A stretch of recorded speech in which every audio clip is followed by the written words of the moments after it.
Okay, ich fange an und im Jahre 2005 kann man als Germanist einen Vortrag nicht anders anfangen als mit Schiller.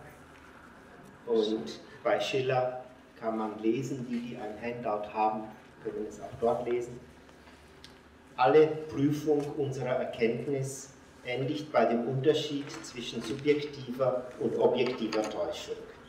Nur vor dem Einfluss des Persönlichen können wir uns verwahren, der allgemeine und dauernde Schein gilt uns für Wahrheit oder wir müssen auf alle Erkenntnis Verzicht tun. Man kann sich mit anderen Worten zwar gegen irgendwelche kleinen Betrüger wehren, aber nicht gegen den einen Großen, wenn es denn einer sein sollte. Solch selbstsichere Resignation angesichts der vielleicht grundsätzlichen Lüge mag den modernen Individualismus einläuten. Vor 500 Jahren jedenfalls hätte Schiller sich mit solchen Reden als Narr verraten. Damals galt als Gewissheit, dass Gott die Wahrheit ist, und Narren waren definiert als Menschen, die diese Wahrheit und Gewissheit in Frage stellten. Hier kann man ein D sehen, wo der nah drin ist, und dann geht es da oben weiter. Dixit incipiens in corde sua non est Deus. So beginnt der doppelt überlieferte Psalm 13, 14 und 52, 53. Le folle a dit en son cœur, il n'est point de Dieu. Heißt es 1560 in einer Genfer reformierten Bibel. Bei Luther und Zwingli finden wir, die Toren sprechen in ihrem Herzen, es ist kein Gott. In katholischen Bibeln dagegen, der Unweise sprach in seinem Herzen, Gott ist nicht. Und auch Jacques Lefebvre d'Estaples schreibt noch 1530 L'homme incipient oder Le non savant. Es gibt in seiner Antwerpener Bibel einen schönen Holzschnitt eines Narren mit Indianerfedern und einem Steckenpferd. Den hätte ich Ihnen gerne gezeigt. Aber können Sie bitte langsam sprechen? Wenn Sie länger Zeit haben, ja. Ein bisschen. Gut, ich versuche es. Ich hätte Ihnen diesen Holzschnitt gerne gezeigt, aber er darf nicht verfilmt werden. Sie haben ja schon zwei Narren gesehen, die mittelalterlich sind. Ich versuche auch einfacher zu reden. Wir haben ein interessantes Problem. Wir finden in der Ikonographie im Mittelalter incipientes, also die non savants, Unweise, die sagen, es ist kein Gott, und in der Darstellung sind sie Narren mit Narrenkappe oder nackt. Und wenn man behauptet, Sebastian Brant habe in seiner Narrenschiff die Narren erfunden, dann stimmt das nur für den Text. Das Bild, dieses Bild ist von Albrecht Dürer, zeigt einen sehr traditionellen Narren, aber der Text, den Sie ganz unten vielleicht sehen können, ist ganz neu, nämlich nicht ein Unweiser, sondern ein Narr ist, wer sogar stolz darauf ist, dass er Gott im Himmel sein lässt und lieber leben möchte in seiner Narrheit bis zum jüngsten Tag. Was bedeutet Narrheit? La folie. La folie. Und das Spannende ist also, dass wir bei Sebastian Brant und in den Bildern schon viel länger zwei Konzepte zusammenbringen, nämlich einmal ein Mensch, der dumm ist, der unvernünftig ist, und das kann jedem einmal passieren, und dann zweitens die Pathologie des Geisteskranken. Und die haben wir in den Bildern schon lange identifiziert und seit Brant und dann bei den protestantischen Bibelübersetzern auch im Text. Ich kann Ihnen weiter. Hier gibt es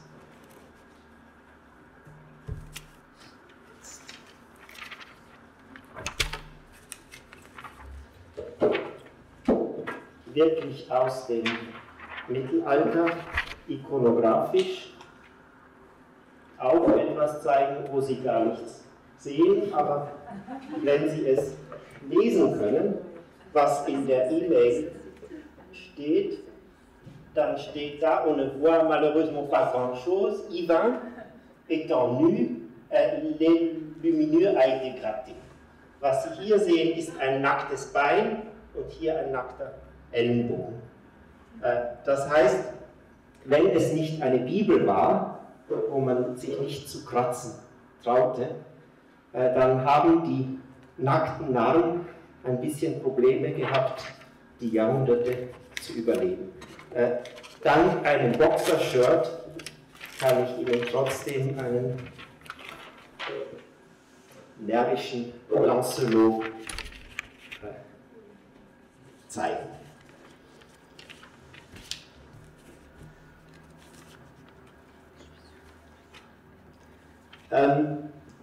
Die Genfer Medievistin Guillemette Bolans sagt auch, dass um 1500 plötzlich die Narren wichtiger werden, auch wenn man sie früher schon kannte. Sie gibt aber einen anderen Grund dafür als die Gleichsetzung von Dummheit und Geisteskrankheit bei Sebastian Brant. Sie sagt, die Narren waren früher wahnsinnig und jetzt plötzlich sind sie nur dumm. Sie sagt, the wild man, die unheimlichen Wesen sind jetzt spielerische Gestalten. Und das ist etwas Neues, das passt überhaupt nicht zu dem, was Sebastian Brant gemacht hat. Es passt aber zu einem Schema, das ich, wenn ich es richtig hinlege, auch sichtbar machen kann. Das stimmt noch nicht, so steht es nicht.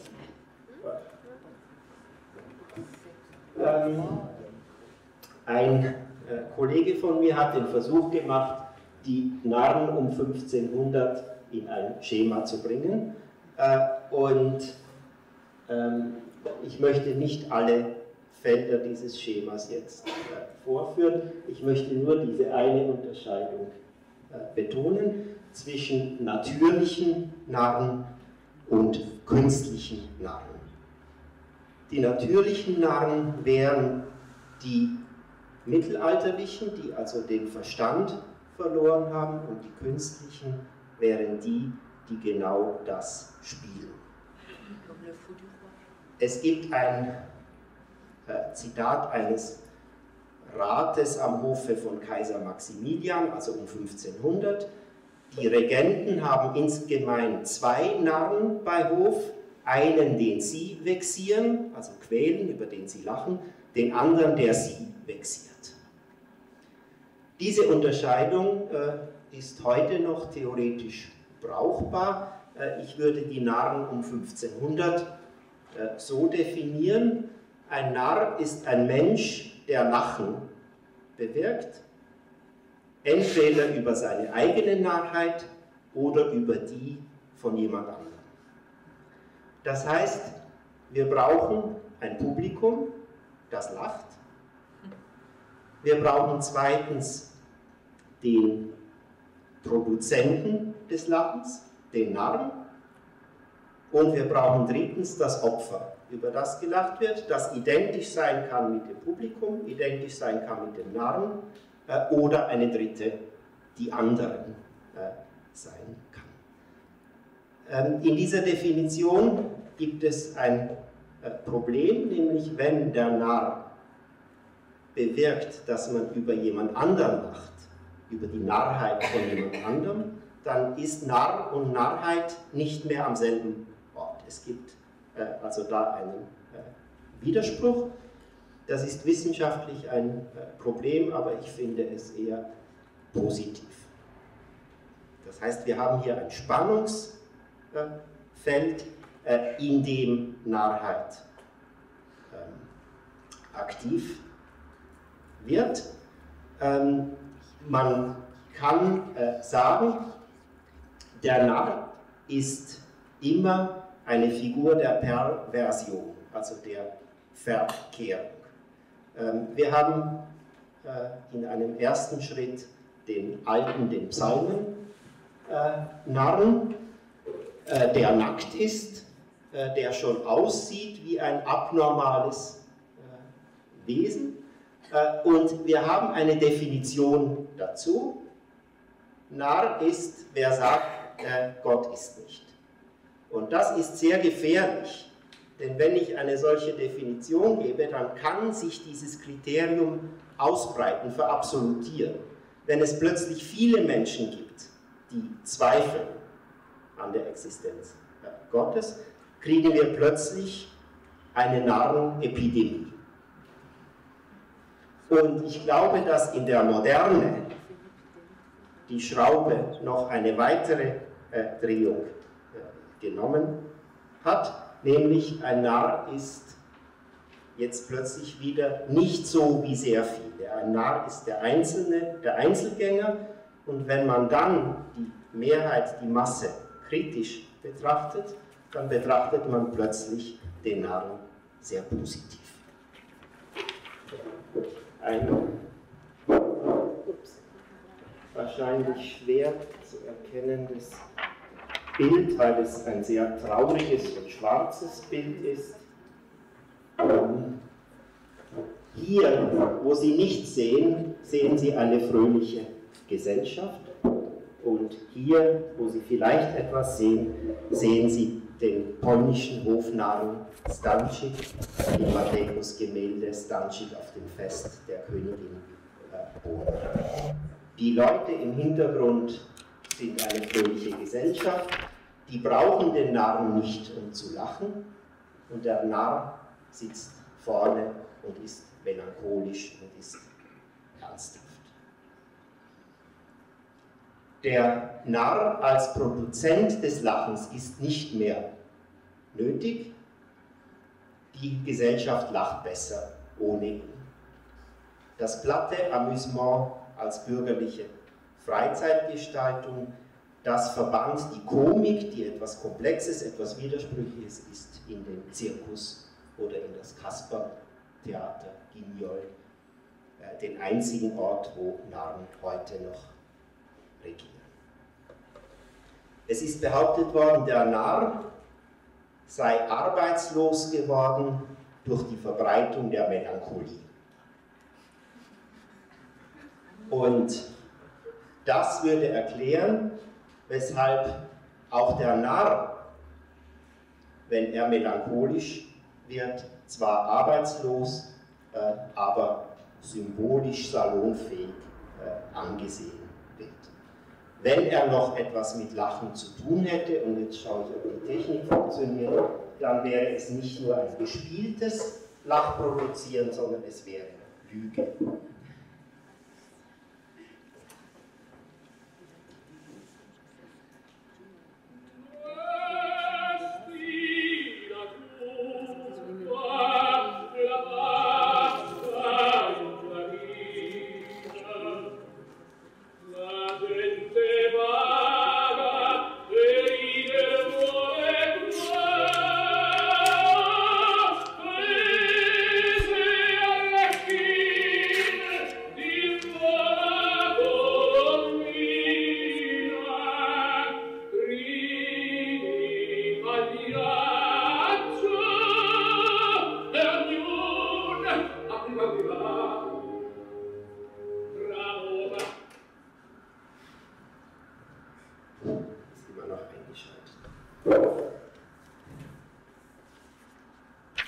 Also, wenn der Bajazzo lacht, dann steht das im Kontrast zu dem Weinen, das ihm viel näher liegen würde.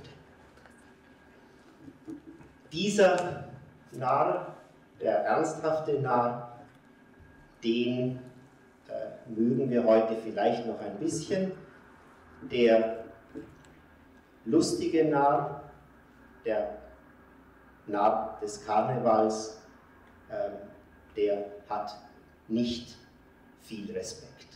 Sogar wenn bei einer Karnevalsveranstaltung in Mainz oder Köln die Honoratioren der Stadt unter der Narrenkappe stecken. Wir finden es ein bisschen seltsam und der Grund dafür, möchte ich zeigen, ist ein medizinischer, auch wenn das vielleicht überraschend ist. Die Narren, die um 1500 aus den Rissen der alten Werte an das Tageslicht kommen, sind damals Gegenstand heftiger Auseinandersetzung gewesen, so wie die Dämonen, wie die Hexen. Neben den lustigen Narren der Sotin und der Fasnachtsspiele, neben den sündigen Narren bei Sebastian Brant, gibt es immer noch die Nachfahren der kranken Narren des Mittelalters und auch schon die Vorfahren der modernen weisen Narren und Individualisten. Ein Bild, auf dem man etwas mehr sieht. Und das gut an den Vortrag von vorher anschließt. Der elsässische Franziskanermönch Dr. Thomas Murner hat dem Sebastian Brant vorgeworfen, im Narrenschiff zwar eine Diagnose zu stellen, aber keine Therapie vorzuschlagen. In seinen eigenen Narrenschiff-Schriften tritt er zuerst als Exorzist auf. Er schreibt ein Buch Narrenbeschwörung. Später in seinem letzten Werk vom großen lutherischen Narren, also gegen Luther, nimmt Murner die Katzenkarikatur auf, die Protestanten von ihm als Murr-Narr, Murr ein Wort für eine Katze, Narr gemacht haben, und er präsentiert sich in seinem Buch vom großen lutherischen Narren als Arzt mit einem Katzenkopf, der Urin betrachtet und der Lutherskirche purgiert. Der Narr, der dabei herauskommt, auf ganz natürlichem Wege, also nicht durch Exorzismus, sondern durch dieses Getränk, ist ein Bauer. Und zwar ein aufständischer Bauer, wie der Bundschuh, das Symbol des Bauernaufstandes, in der Urinflasche zeigt. Narren bleiben für Murner etwas Schreckliches, auch wenn der Stolz auf die eigene Murr-Narrheit vielleicht der erste Schritt in die moderne Aufwertung der Narren ist. Der Wandel vom Ich Murners als Exorzist zu hier in der späten Schrift als Arzt widerspiegelt den medizinischen Fortschritt von der Idee, Wahnsinn ist durch böse Geister, durch Dämonen bewirkt oder gar durch den bösen Geist, zu einer natürlichen Krankheit.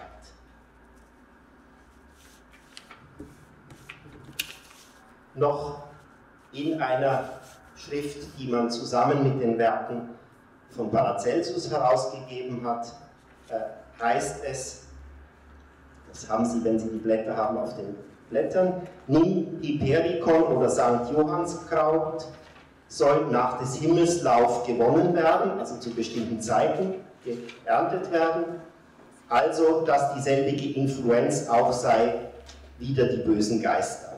Das heißt, man kann das pflücken am Dienstag, am Donnerstag, am Freitag. Am Morgen, wenn die Sonne aufgeht, ist es am besten, und dieses Kraut soll man im Hut tragen oder in den Busen stecken oder in der Nacht unter das Kissen legen. Und dann wird man die Geister und Fantasien los, die den Menschen zur Verzweiflung bringen. Ein schöner Schlusssatz: Auf den Käse gelegt, springen auch die Würmer heraus. Wenn Sie also Käse haben, der schon etwas zu alt ist, nützt das. Für die modernere Sicht, die zweite Phase bei Murner, steht für mich ein ins Deutsche übersetzte Werk des Joseph Quercetanus, des Leibarztes von Henri IV. Er sagt, Unmut, Furcht, Sorge betrübt das Herz, bekümmert und verfinstert das Gemüt, wodurch das Hirn geschwächt und sogar der Leib empfindlich gequält werden muss. Ich lasse ein bisschen weg, um endlich mit früher Abkürzung des Lebens wird der Mensch sogar getötet. Durch die Schwermut, durch die Melancholie.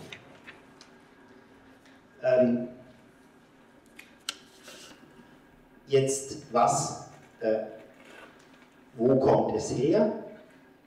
Die Hauptursache ist die, dass das Blut verbrannt ist, dass das Blut getrocknet ist, dass das Blut trocken schwarz ist durch die schwarze Galle, die Melancholie vergiftet ist.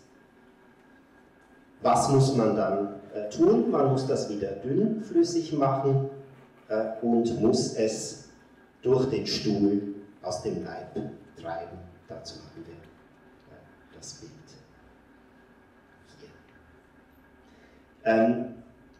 Es gibt zwei Arten, mit Melancholie, mit Wahnsinn umzugehen. Eine allgemeine und eine spezielle.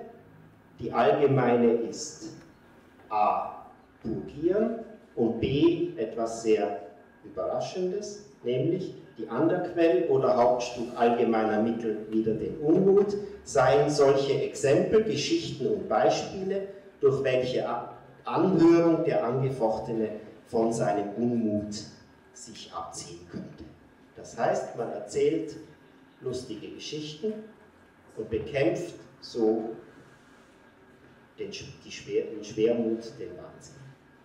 Und das spezielle Mittel, das individuelle Mittel, dafür gibt Quercetanus ein Beispiel, das gleich wie so eine Geschichte funktioniert, also auch allgemein nützlich ist, deswegen hat er es auch in sein Buch hineingeschrieben. Da war einer, ich übersetze es in die Gegenwartssprache und verkürze es, da war jemand, der war verzweifelt, weil er eine unsäglich große Nase hatte, sodass er sich auch nicht mehr bewegen konnte, weil er ja immer über seine Nase gefallen wäre. Daraufhin hat der Arzt eine blutige Rindsleber, Leber vorgenommen, hat es ihm vor die Nase gehalten und ein großes Stück weggeschnitten und ihm das blutige Stück gezeigt. Und seither ist er wieder gesund gewesen. Vor wenigen Tagen habe ich ein Interview mit der Schweizer Clownin Gadi Hutter gelesen, die sagte, es wäre doch eigentlich gut, ihre Vorführungen ärztlich verschreiben zu lassen. Sie hat damit das Rad neu erfunden. Vor 500 Jahren galten Hofnarren als genauso therapeutisch wie ihre Geschichten. Und zwar gehören sie in den homöopathischen Bereich, denn sie sollen die Melancholie der Fürsten heilen und sind selbst als Narren durch ein Ungleichgewicht ihrer Humeur, ihrer Säfte definiert. Der melancholische Narr ist seit dem Philosophen Kant dadurch, dass er melancholisch ist, weise geworden. Der Karnevalsnarr, der sanguinisch ist, der lebensfreudig ist, fällt aus diesem Schema heraus. Deswegen behaupte ich, haben sehr viele Leute für Karnevalsnarren nichts übrig. Ich komme zum letzten Autor, ich nähere mich dem Schluss, also nach Brandt und Murner ist der dritte Erasmus von Rotterdam. Und wenn wir vorher einen Holzschnitt von Dürer gesehen haben, haben wir hier eine Zeichnung von Holbein dazu. Erasmus von Rotterdam hat 1511 in lateinischer Sprache ein Encomium Moriae oder Laus Stultitiae oder Lob der Torheit geschrieben.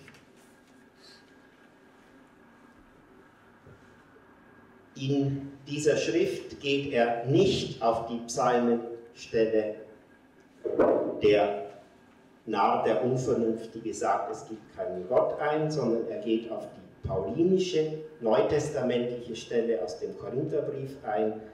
Wer sich unter euch weise dünkt, der werde ein Tor, damit er weise ist. Das heißt, dieser Text von Erasmus endet sehr paulinisch. Narren sind Menschen, die sich in der Gegenwart, in der irdischen Welt nicht so zurechtfinden, weil ihre Gedanken bei der Ewigkeit sind. Christen sind Narren. Christus hat sich als Hirte einer Schafherde, und wir wieder bei den Tieren sind, gesehen. Am Anfang des Textes ist Erasmus nicht so klar. Er sagt, und das muss ich leider doch vorlesen, aber es ist schon eine Übersetzung und deswegen aus dem Lateinischen, deswegen vielleicht leichter. Was ist das menschliche Leben anderes als ein Schauspiel, in dem die einen vor den anderen in Masken auftreten und ihre Rolle spielen, bis der Regisseur sie von der Bühne abruft? Schein ist alles, aber dieses Stück wird nicht anders gegeben. Das ist ganz ähnlich wie bei Schiller. Alles ist Täuschung, Betrug, Schein, aber wir können nicht dahinter gehen, wir können nichts dagegen tun, wir können das erkennen, wir müssen uns damit abfinden. Aber Erasmus fährt weiter vor 500 Jahren. Wenn einer versuchen wollte, den Schauspielern auf der Bühne die Masken herunterzureißen und den Zuschauern die wirklichen Gesichter zu zeigen, würde er nicht das ganze Stück verderben und verdienen, wie ein Besessener von allen aus dem Theater verjagt zu werden? Man halte sich, ich bin fast am Schluss, die Kommunikationssituation vor Augen. Die Stultitia, die Narrheit in Person, der also nur sehr beschränkt zu trauen ist, distanziert sich von jenen, die der ewigen Wahrheit nachstreben, die wissen wollen, was hinter den Masken steckt, und nennt sie Besessene, vom Dämon besessene, wahnsinnig, natürliche Narren. Sind sie das? Die Narrheit spricht ja. Oder sind sie, wie Brandt sagen würde, das eben gerade nicht, weil für Brandt die Narren die sind, die an der Wirklichkeit, an der irdischen, also am Theaterspiel, an den Masken hängen und gar nicht wissen wollen, was dahinter ist. Erasmus schreibt auf der einen Seite messerscharf und auf der anderen Seite unentscheidbar. Wir wissen es nicht, wir werden mit einer Frage entlassen. Jedenfalls aber ist diese Schrift des Erasmus die Bedingung der Möglichkeit des späteren Shakespeare'schen und des modernen weisen Narren. Narrheit als einzige Möglichkeit der Weisheit. Um hinter die Masken zu kommen, muss ich mich im Theater närrisch verhalten. Davon würde ein Schiller nichts wissen wollen. Überhaupt scheint mir der weise Narr Staub anzusetzen. Das ist nicht sehr modern. Und der Narr als Lachproduzent hat sowieso ausgedient, wie ich zeigen wollte. Doch ich habe diesen Text im Lessing-Jahr 2004 geschrieben und möchte Sie mit einem Wort von Lessing wieder in die Gegenwart entlassen, das die Frage aufwirft, ob die toten Narren von 1500 vielleicht doch noch heute etwas zu sagen hätten. Sie kennen es wahrscheinlich, Lessing, Emilia Galotti. Wer über gewissen Dingen den Verstand nicht verliert, der hat keinen zu verlieren.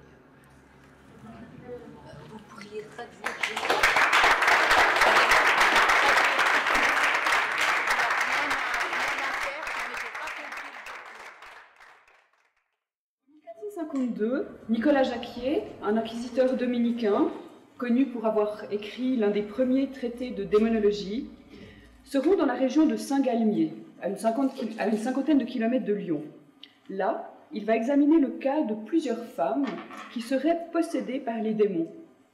Il recueille des informations sur cette affaire.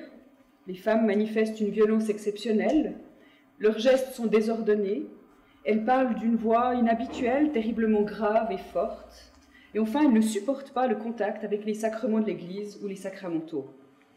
Ces différentes manifestations corporelles, observables de l'extérieur, amènent l'inquisiteur à conclure qu'elles sont bien possédées, donc qu'un ou plusieurs démons habitent à l'intérieur de leur corps. Il décide alors de soumettre ces femmes à un rite d'exorcisme. Dans une église où elles sont conduites, des prêtres conjurent les démons à sortir du corps des possédés.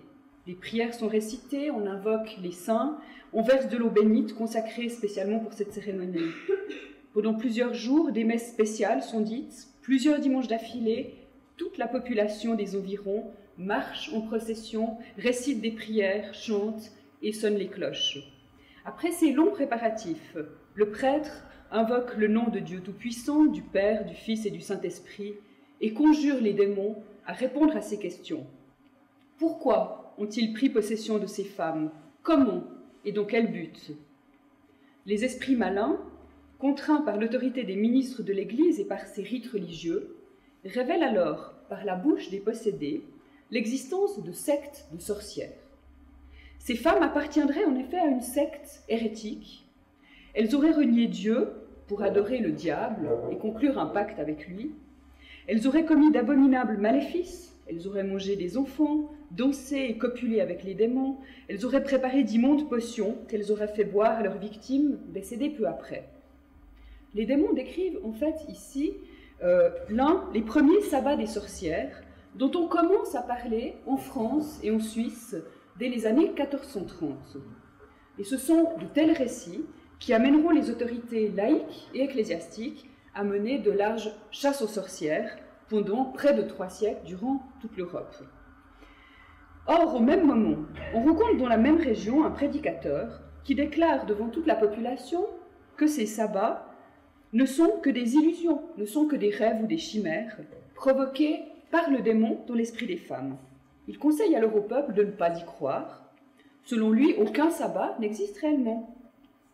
Ce prédicateur vient donc inquiéter les inquisiteurs dans l'exercice de leur travail, alors qu'ils sont en train de pourchasser des sorcières et de les condamner au bûcher parce qu'elles prennent part à des sabbats. Cela n'est pas sans risque sur lui. D'ailleurs, notre prédicateur, l'année suivante, sera condamné à mort comme sorcier hérétique et démonolâtre, donc pour un crime dont il dénonçait lui-même la réalité. Quant aux femmes possédées, on ne connaît pas leur sort. Ont-elles retrouvé le calme une fois exorcisées, ou ont-elles ensuite été jugées pour sorcellerie démoniaque? Nicolas Jacquier interrompt là son récit.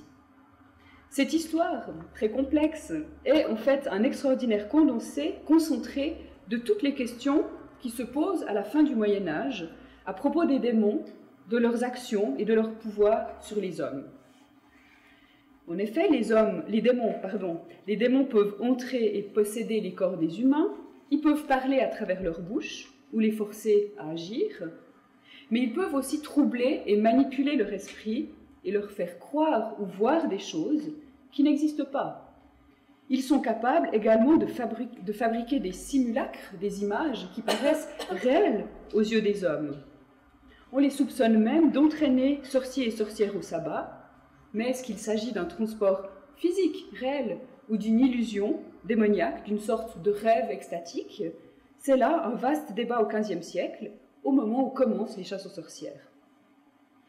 Comment expliquer que le démon puisse agir ainsi sur l'esprit, sur l'âme ou sur le corps humain? Je propose d'examiner aujourd'hui quelques-unes des réponses apportées à ces questions par les philosophes, les théologiens, les médecins et les démonologues de l'Occident médiéval. En effet, la démonologie chrétienne pose des questions fondamentales sur l'être humain. Comment le démon peut attaquer l'homme? Quelles sont les zones perméables à l'action démoniaque? Quelle est l'autonomie et le statut de la personne humaine au Moyen-Âge par rapport à Dieu, aux anges ou aux démons?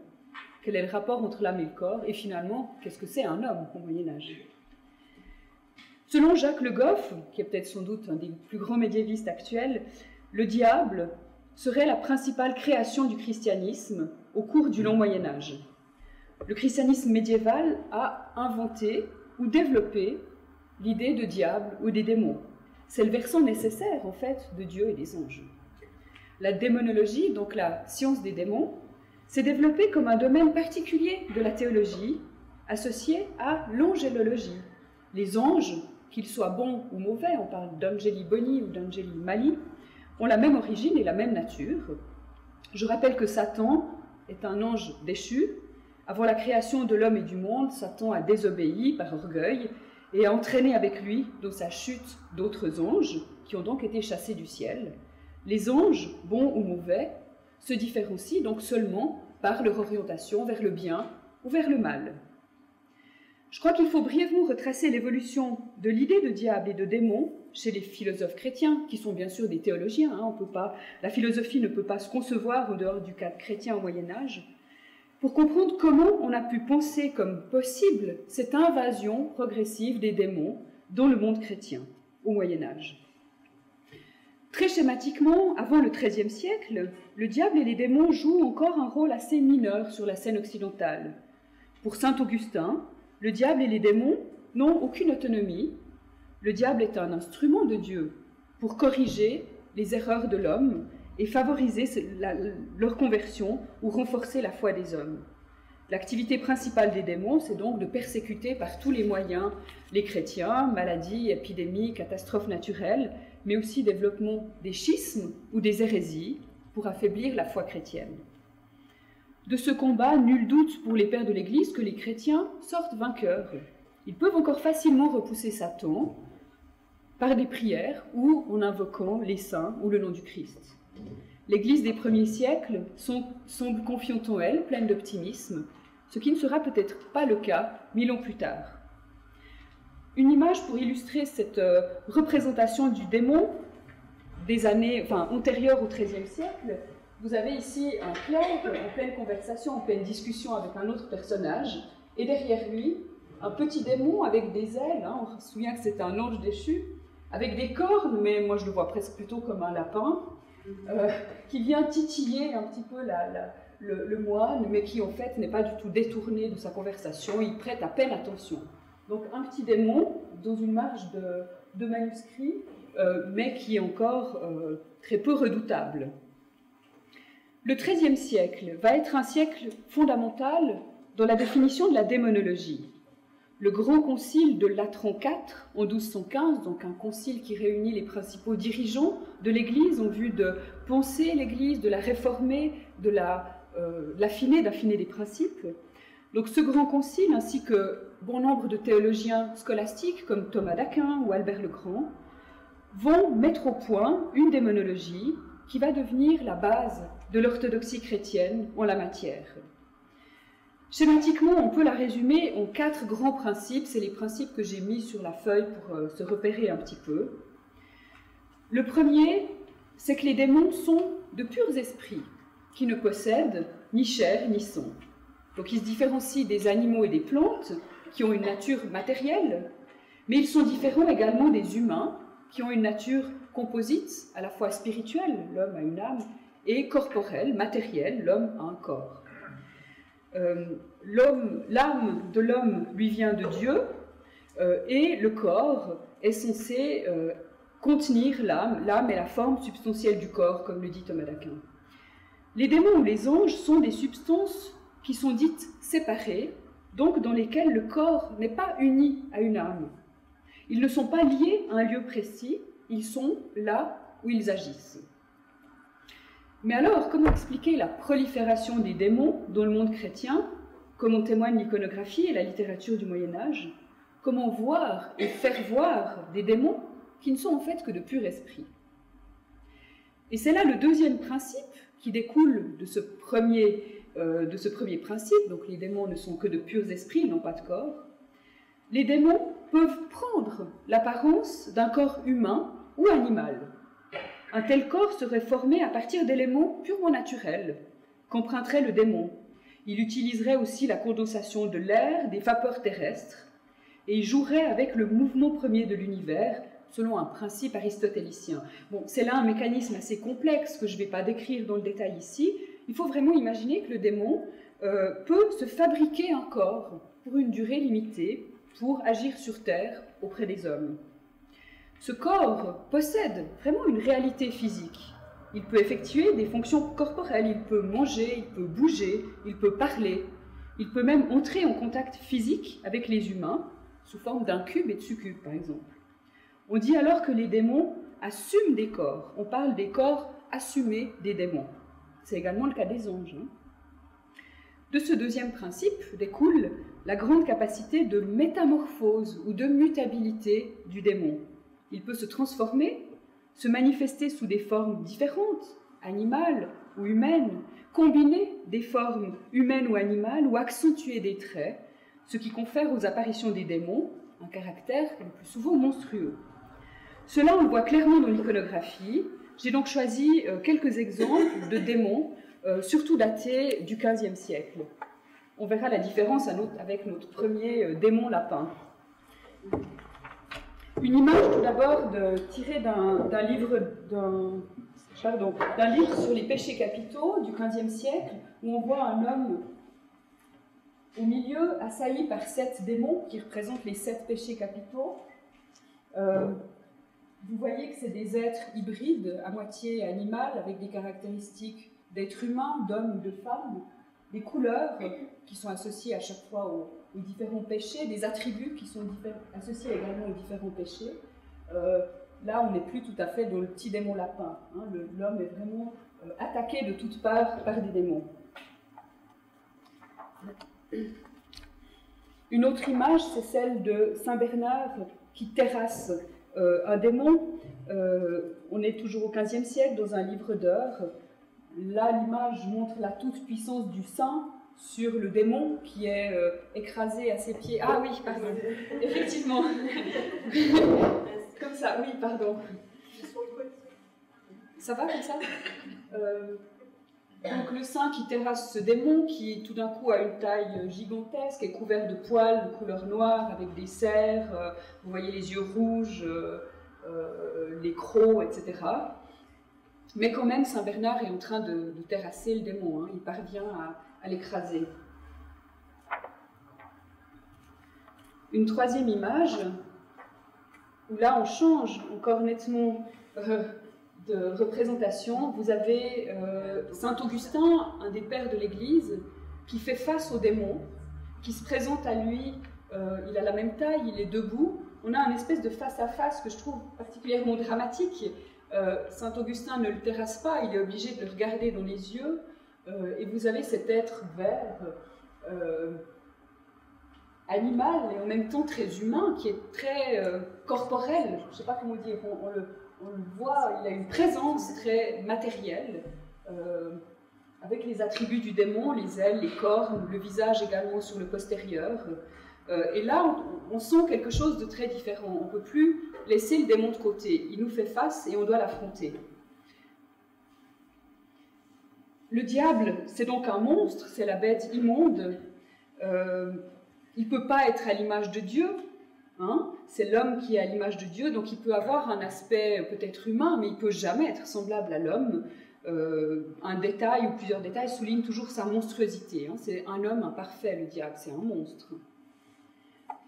Une autre représentation qui, là, nous entraîne directement dans le sabbat des sorcières.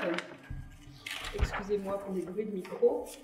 On est ici dans un des premiers traités de démonologie, enfin d'ouvrages qui parlent de sectes hérétiques, de sectes de sorciers hérétiques. Et vous avez tout d'abord dans les airs 2 petits démons qui viennent amener les sorciers au sabbat. Et au centre, un bouc qui est bien sûr le démon. Donc le démon ici assume complètement la forme et l'aspect du bouc.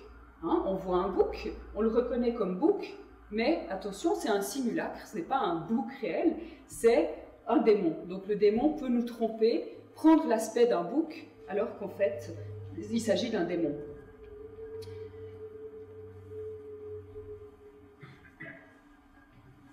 Une dernière représentation du sabbat pour cette partie. Pardon, une représentation que j'aime bien parce qu'elle nous ramène un petit peu vers chez nous. Il s'agit d'une chronique ici du XVIe siècle de Johann Jakob Wick et qui nous montre une scène de sabbat qui se serait déroulée à Genève, hein, qui illustre une histoire de sabbat qui se serait déroulée à Genève en 1570. Vous voyez ici le diable qui est sur un trône, hein, c'est le roi. c'est le roi du sabbat. Il a une couronne, mais on voit dépasser les cornes néanmoins. Et puis, il a un trône, il est revêtu d'hermine, mais regardez les pieds, c'est les pieds d'un bouc, c'est les pattes d'un bouc. On voit également devant lui différents petits démons qui ont différentes fonctions dans le sabbat.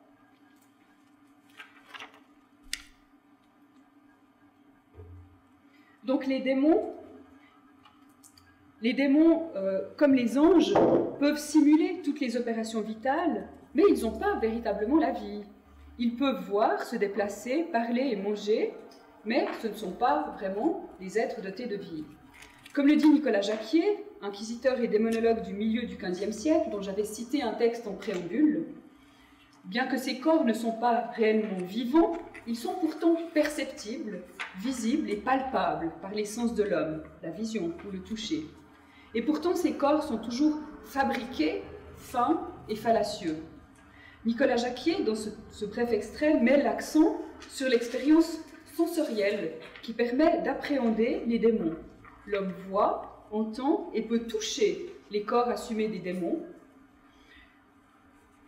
Et ce ne sont pas des illusions, mais des corps palpables, fabriqués par les démons.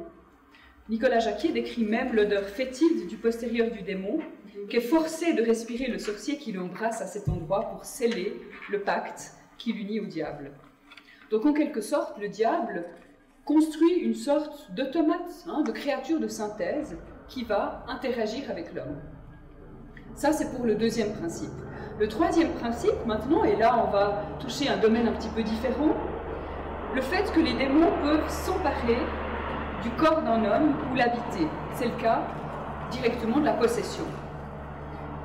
Dans un de ses dialogues, Grégoire le Grand met en scène une femme, une religieuse, qui un jour oublie de faire le signe de la croix alors qu'elle mange un chou. Aussitôt, un démon entre par sa bouche et prend possession de son corps.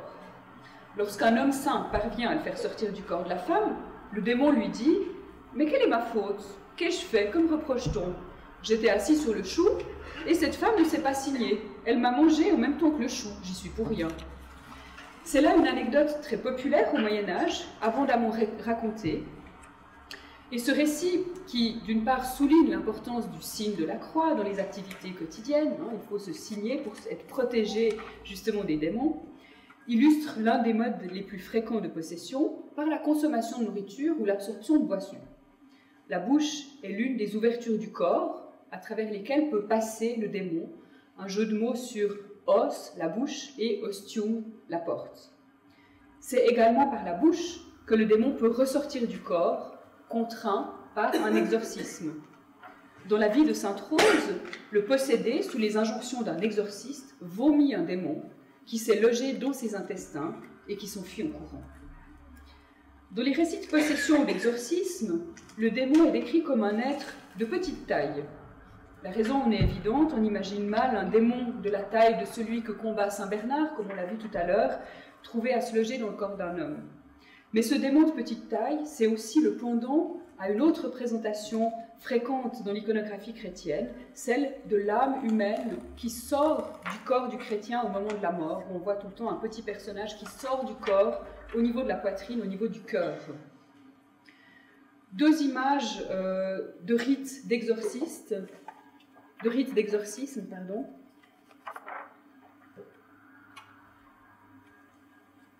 Le premier, c'est une ivoire du Xe siècle qui montre le Christ en train de délivrer une possédée d'un démon. Vous voyez le démon, on dirait presque un ange encore à cette époque, un démon avec des ailes, très beau, l'image est très belle, qui sort de la bouche du possédé, qui a les mains liées derrière le dos pour le retenir. Bien sûr, le Christ a la fonction, le Christ est le premier exorciste en quelque sorte, donc il y a une énorme iconographie du Christ qui exorcise des possédés. Au fil du Moyen-Âge, on va attribuer ce pouvoir à des saints. Les saints ont le pouvoir particulier d'exorciser les démons, et peu à peu, on va transférer ce rite d'exorcisme à des clercs, à des prêtres, qui auront un rôle particulier et qui doivent adopter un rituel qui se précise à la fin du Moyen-Âge. On voit ici une iconographie du XVe siècle. Vous avez ici la femme évanouie, retenue par deux personnes, et qui laisse échapper au-dessus d'elle un petit démon, je pense que vous le voyez. Et en face d'elle, un prêtre habillé en blanc, qui fait un geste de bénédiction, qui tient un livre, le livre de l'exorcisme, les rituels d'exorcisme, et au-dessus de sa tête, un petit personnage qui est en fait Saint Séverin, qui est un des saints que l'on invoque fréquemment, qui aurait la capacité de délivrer les possédés. Donc on voit ici que le rite d'exorcisme est repris par l'Église, par le clergé, dans un rituel très précis. Il y a l'eau bénite également, un autre moine qui tient une bougie, et c'est en fait ce rituel qui a perduré quasiment jusqu'à nos jours, avec la récente modification de Jean-Paul II en 99 pour simplifier au maximum les formules. Hein. Tant l'iconographie que les récits donnent véritablement à voir les démons. Hein. Ce ne sont pas des métaphores du mal. On les voit véritablement dans l'iconographie et dans les textes. Ça pose problème quand même. Est-ce que les exorcistes les voyaient véritablement? Je ne sais pas. Mais pour le Moyen-Âge, on les voit sortir quelque part. Hein. La présence du diable à l'intérieur du corps est perceptible aussi de l'extérieur. Le corps du possédé devient rigide, distordu, en proie à une activité intense, ou au contraire paralysé, immobilisé ou réduit au silence. Souvenez-vous de la première histoire, hein, ces femmes violentes, à la voix déformée, en proie à diverses gesticulations. Mais où va-t-il se loger à l'intérieur du corps? Esprit, es-tu là? Mais où es-tu? Occupe-t-il tout l'espace? C'est là un problème pour la doctrine chrétienne. Le diable possède-t-il tout le corps? Et surtout, peut-il posséder l'âme ou pénétrer l'esprit, qui est la partie spirituelle de l'homme, reliée étroitement à Dieu? Là, les théologiens et les démonologues vont trouver plusieurs solutions. On dit ainsi que le démon n'occupe jamais la totalité du corps. Il ne possède pas complètement le corps ou l'esprit du possédé, mais il se contente de le perturber momentanément et à un endroit particulier. Le mauvais esprit s'installe surtout dans les cavités obscures du corps, comme le dit Rupert de Deutz, en particulier dans les intestins ou dans les viscères. Alors, bien sûr, à l'inverse, que l'Esprit Saint trouve place dans le cœur, siège de l'esprit humain et de l'âme, selon certains théologiens. Césaire de Esterbach le dit concrètement. Le démon se réfugie in visceris, dans les viscères, où se trouvent les stercora, donc les excréments. À l'inverse, de nouveau, lorsqu'on pratique l'autopsie du corps de Sainte-Claire de Montefalcone, on y trouva une image du Christ accompagnée des instruments de la Passion, elle qui n'avait cessé de dire durant toute sa vie qu'elle portait le Christ dans son cœur. De la même manière, vous avez dans l'exposition le cas de Thérèse d'Avila, dont l'autopsie aurait révélé dans son cœur un dard en or, à l'image de l'ange qui a transpercé son cœur d'un dard en or pour éveiller en elle la contemplation, pour l'éveiller à la contemplation mystique. Donc elle a été touchée dans son cœur par Dieu et le corps en garde un signe visible. Donc bien sûr, l'âme n'est accessible qu'à l'Esprit Saint et à Dieu. Le diable ne peut pas la violer. Progressivement, on admettra quand même que le démon peut toutefois troubler l'âme, car il est capable d'agir sur l'imagination de l'être humain. Nous y reviendrons dans un instant. Attention, là, il faut prendre garde à distinguer le cas des possédés de celui des sorciers. Il en va tout autrement dans la sorcellerie. Le sorcier, à ce que l'on en croit alors, hein, bien sûr, n'est pas possédé par le démon, par une négligence de sa part. Hein, il aurait oublié de se signer, comme dans l'histoire de la religieuse qui mange un chou. Le sorcier, lui, va se donner totalement au diable, de manière volontaire. Les sorciers, dit-on, font volontairement un pacte avec le démon, ils se donnent à lui corps et âme. Ils se soumettent à lui, ils renient Dieu et acceptent le diable comme seul maître et Dieu. Ce sont des apostats. Hein. L'apostasie, c'est le fait de renier Dieu et de se soumettre à un autre Dieu, donc le diable, par exemple le diable. Deux images pour illustrer cela. Merci. Ici, on est dans un cycle de gravure qui illustre un ouvrage sur les méfaits des sorciers au XVIIe siècle. 3 images que j'ai isolées d'un cycle de gravure. La première, vous voyez les sorciers, la secte des sorciers et sorcières, qui fait un pacte écrit avec le diable, un échange de documents. Le sorcier donne un document blanc, il reçoit un document noir, qui est le signe, le pacte vraiment écrit avec le démon. Vous avez en dessous le sorcier qui vient, qui s'avance auprès du démon, qui le touche sur le front, comme un geste soit d'onction, soit, mais qui est aussi la marque du diable. Et puis en bas, là on a une merveilleuse inversion du rite du baptême, puisque le démon, enfin le sorcier est agenouillé devant le démon, qui lui verse quelque chose sur la tête, je ne sais pas si c'est de l'eau, de la terre, mais vous voyez vraiment le sorcier qui se remet totalement entre les mains du diable. Une autre image qui a influencé ce modèle, c'est celle du pacte avec le diable du moine Théophile, qui est une représentation qui là nous fait revenir au Moyen-Âge, au XIIIe siècle.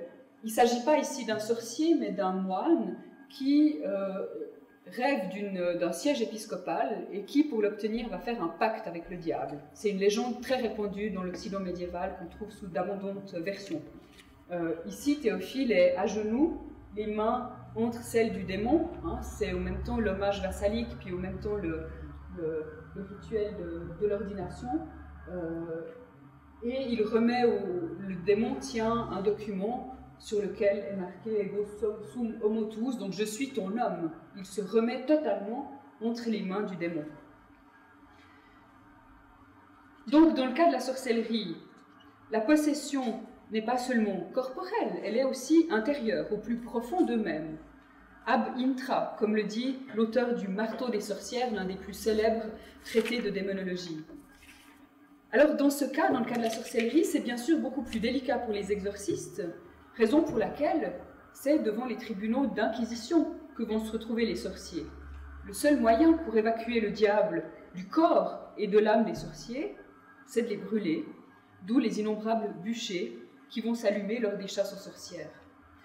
Donc, dans le cas de la possession, l'homme est pris dans son corps, mais pas dans son esprit, ou alors partiellement, c'est une demi-possession si vous voulez, alors que dans le cas de la sorcellerie, l'homme se remet corps et âme entre les mains du diable. Donc il y a une possession totale, il se donne au diable.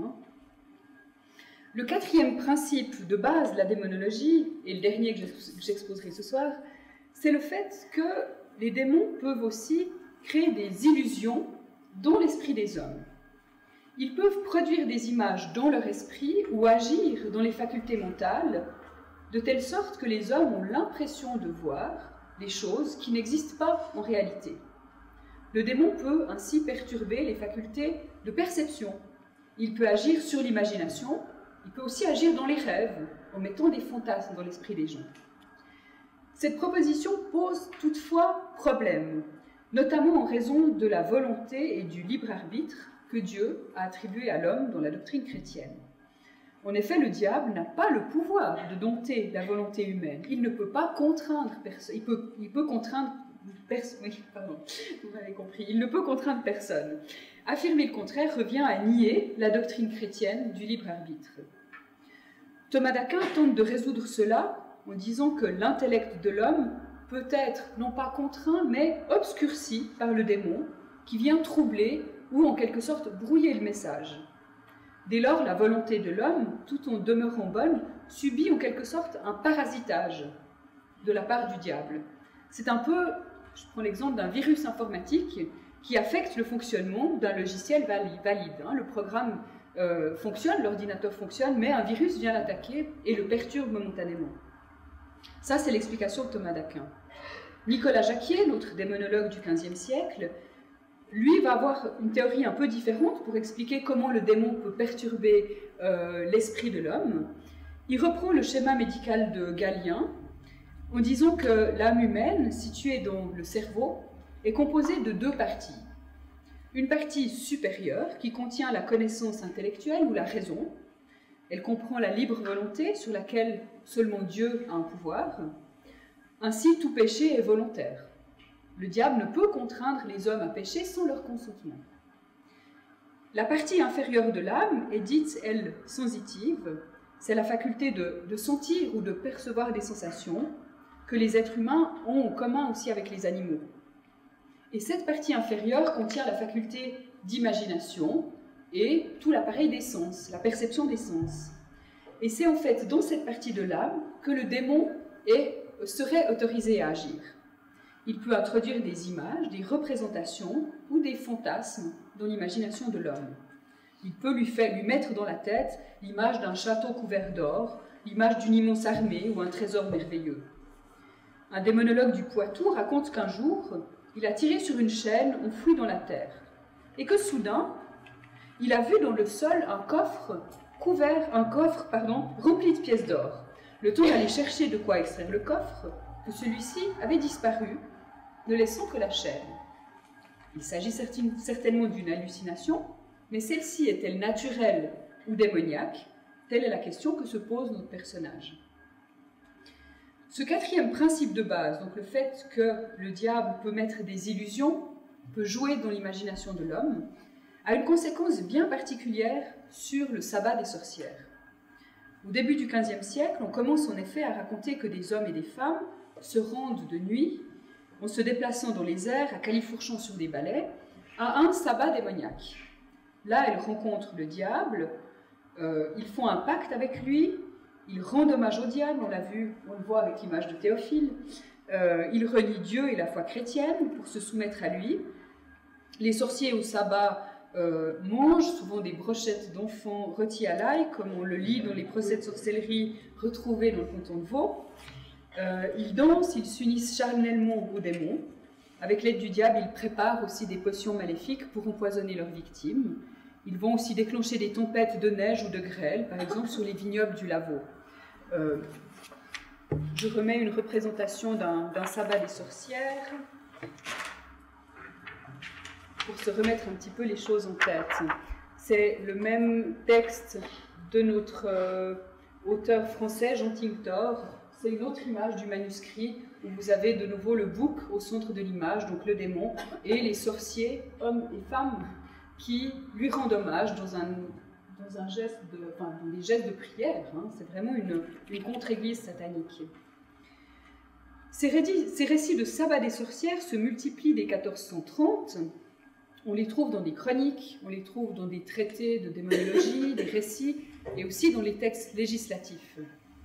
Les procès de sorcellerie rapportent abondamment de tels aveux de la part des accusés, qui ont le plus souvent été torturés pour reconnaître de telles choses. Alors que faut-il en penser? Comment comprendre cela à la lumière de la démonologie chrétienne? Au regard du dernier principe que j'ai énoncé, il pourrait s'agir d'illusions que le diable instille dans l'esprit des hommes. Trompés par les démons, les sorciers croient aller au sabbat, mais ce n'est qu'un voyage imaginaire, ce n'est qu'un rêve, un fantasme. C'est là une opinion que vont s'efforcer de défendre ceux qui refusent de penser que le sabbat des sorcières est réel. C'est l'opinion, vous vous en souvenez peut-être, de ce prédicateur qui va à Lyon dire que le sabbat n'est qu'une illusion, alors qu'au même moment, l'inquisiteur Nicolas Jacquier mène les premières chasses aux sorciers. Les gens d'église vont même tenter une expérience. On a un cas, un récit à Munich, d'une femme qui prétendait être transportée dans les airs pour aller au sabbat rencontrer la déesse Diane et les démons. Elle est convaincue de son erreur par un dominicain qui lui propose d'être présent au moment de son envol, entre guillemets. Devant le religieux, accompagné de plusieurs témoins, elle s'installe dans un pétrin, elle s'enduit le corps d'onguent, elle prononce des paroles maléfiques avant de s'endormir. Dans ses rêves, inspirés par le démon, nous dit le dominicain, elle crie et remue, à tel point qu'elle bascule et reçoit la cuvette sur la tête. Réveillée, force lui est de constater qu'elle n'est pas partie rejoindre la déesse Diane et les démons. Mais d'autres personnes, à la même époque, au XVe siècle, vont s'efforcer de démontrer que le sabbat est tout à fait possible, et par conséquent qu'il est bien réel. Et ils vont le faire en utilisant également les principes de la démonologie chrétienne. En effet, on l'a vu, les démons peuvent apparaître aux hommes de différentes manières. Ils peuvent assumer un corps qui mange, qui bouge, qui peut même avoir des contacts physiques avec les démons, allant même jusqu'au coït charnel avec les femmes. Les démons peuvent aussi porter le corps des hommes. On dit que les sorciers volent au sabbat sur des balais. C'est peut-être là sans doute l'élément le plus extraordinaire ou incroyable pour nos esprits rationnels. Mais en fait, certains démonologues qui défendent cette thèse de la réalité du sabbat l'expliquent sans trop de difficulté. D'une part, dans la Bible fourmille d'exemples où le démon ou un ange porte un être humain. On peut prendre seulement le cas du Christ qui a été transporté par le démon depuis le désert jusqu'aux fêtes du temple, au sommet d'une montagne. Donc si le démon a pu porter le Christ, il peut le porter n'importe qui. Et les récits bibliques ont valeur de preuve pour les théologiens médiévaux. D'autre part, les démonologues réalistes, comme je les appelle, reprennent l'idée selon laquelle les démons ont la capacité de transporter des hommes d'un lieu à l'autre, car ils dominent les êtres corporels. Ils ont une puissance plus forte, ils sont dans une sphère supérieure à celle des hommes, attachée à la sphère terrestre, donc ils peuvent agir sur les hommes et ils peuvent les porter. On voit les démons sur l'image dans le fond du ciel porter les sorciers. Donc dans cette perspective, les balais ou les bâtons ne servent strictement à rien, ce qui rationnellement, je dirais, est assez rassurant aussi. Pierre Chavat, un sorcier jugé à Yverdon en 1448, dit d'ailleurs que ce n'est pas le bâton qui le portait, mais son démon, et qu'ils allaient à une vitesse incroyable. Pierre Chavat paraît bien connaître les conceptions démonologiques de son temps, mais certainement s'agit-il plutôt des juges qui lui suggèrent sa réponse.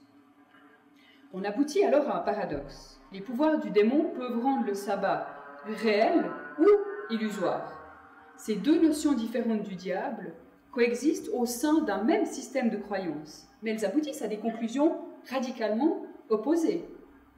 Et cette question du vol au sabbat et de l'illusion, est-ce que le sabbat est illusion ou réalité, c'est en fait l'un des grands débats du XVe siècle concernant la sorcellerie démoniaque.